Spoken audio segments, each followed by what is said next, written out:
Napag-usapan nga po natin hindi nagustuhan ni Nikola Jokic ang kanilang pagkatalo noong nakaraan laban sa Golden State. Gayong ito ang naging dahilan bakit delikado pa ang kanilang sitwasyon ngayon sa Western Conference. Imbis na magkaroon ng sapat na distansya sa ibang mga teams na nasa ibaba, mas lalo lamang silang dumikit dito. Samahan mo pa ng katotohanan na parang ayaw ngang magpatalo ngayon ng ibang mga teams na nasa play-in tournament kagaya ng Los Angeles Clippers, Minnesota Timberwolves at ang Memphis Grizzlies na pare-parehong merong winning streak. As of now, half a game na lamang kalamangan nila sa Golden State at 1 game naman sa 6th seed at 7th seed. At kung sakaling matalo sila, kung sakali man ng Pacers, kapag nagtuloy ito, hindi malabo na umabot pa hanggang sa top 8 since talo nga sila pagdating sa tiebreaker ng Clippers, Timberwolves at Memphis. Kaya kung ayaw nga po nilang mangyari ang ganitong klaseng senaryo,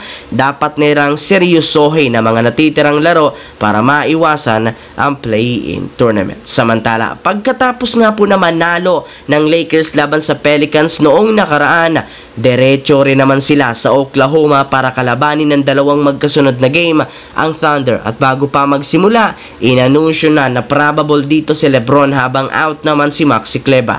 Hindi na rin naman dito nakasama sa injury report si Rui Hachimura. Ibig sabihin, makakapaglaro na ito. And guess what? Hindi nga inakala ng OKC Thunder ang ganda ng game plan ng Lakers. Nalimitahan nga nila dito si Shai Gilgeous-Alexander na hindi makapagtala ng 30 plus points.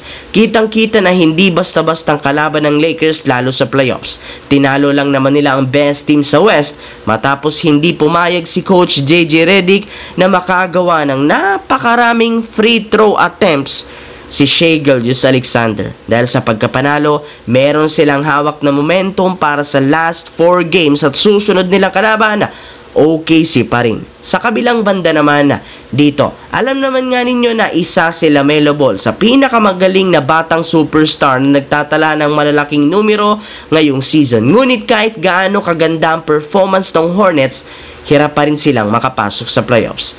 Hindi pa sila ni isang beses nakakatungtong sa postseason simula taong 2016 at simula pang ma-draft nila si LaMelo Ball. Ginagawa rin naman sana nito ang lahat para lamang manalo kung saan umabot pa sa pagkakataong nagtamo ng injury kada taon. Well, taon-taon inooperahan si LaMelo Ball, nadadali ito sa kagustuhan lamang niyang manalo. Kaya sa nakakaawang sitwasyon ni LaMelo Ball, may ilang mga analyst ang nagsabi na sasayang ito sa Charlotte Hornets. Kaya suggest nila kailangan pag-isipan ng kanyang kampo kung mananatili siya dito o kung lilipat na ng ibang kupunan na magbibigay sa kanya ng mas malaking oportunidad na magkampiyon. Wala rin namang kakayahan ang organisasyon ng Hornets na kumuha ng magagaling na player na mas makakatulong sa kanya, kaya mas maganda kung lilipat na lamang ito.